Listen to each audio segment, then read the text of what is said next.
I didn't have producers and executives coming in early on. And that was the beautiful thing about those first films. Pee-wee's Big Adventure, Beetlejuice.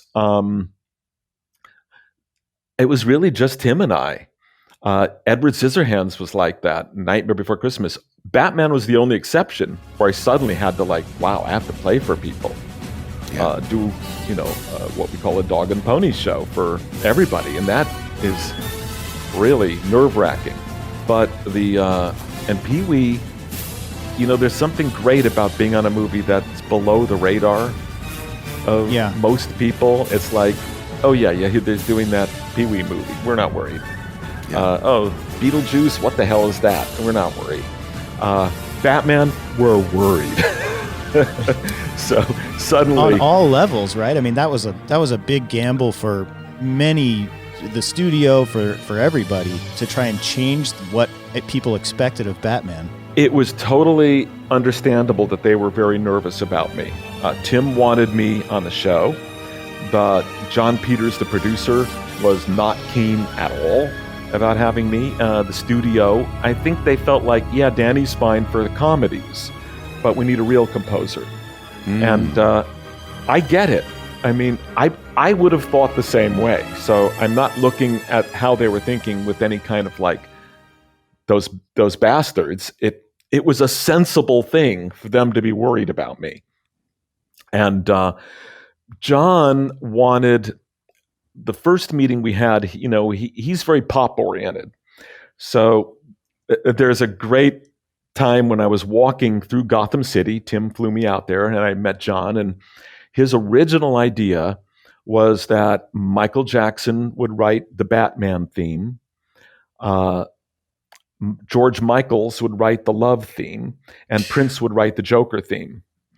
And he's telling me about this, and Bob is kind of positioning himself between us as we're walking, because he knows we're both hot-blooded guys. And we'd already just talked in his office about boxing, because he says, he's the first thing he said to me is, I hear you box. I go, no, I just train. I don't actually box. And he was really interested. And he showed me how to do a sucker punch in his office. And I still know how to do a sucker punch. I don't, so you're going to have to show me at some point. Thanks to John. And so he's describing this, and Bob's moving between us, because I think he sees on my face, it's like, this isn't going well. And so I was like, oh, I don't really understand what I'd be doing in here. And then it came down to what? We want you to co-write a score with Prince.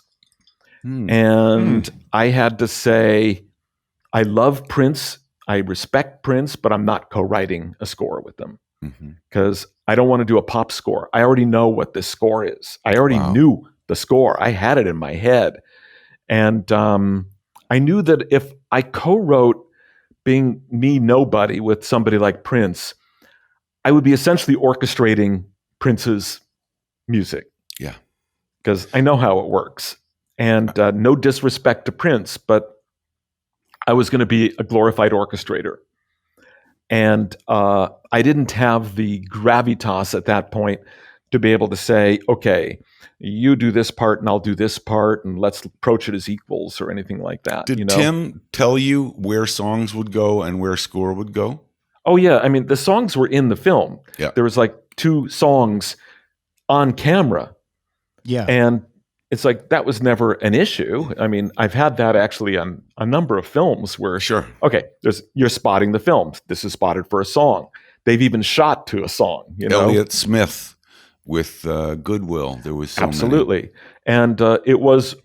They even knew what pieces of music, and it wasn't like a mystery as it often is, as with Elliott in Good Will Hunting. But they didn't want me on the movie, and I had to temporarily leave the film. And I never knew. Yep, for a short time, I had to back off, and I said, let Prince do his thing. And I spent the most miserable month of my life, honestly. Shoot. I felt like I'd walked away from this great opportunity. Now, I may have started with a fuck all attitude on Pee-wee's Big Adventure, but now 10 films later, I'm enjoying it. I really want it. I want more of it. I'm hooked. Yeah. And I felt like I just threw my career away. Oh.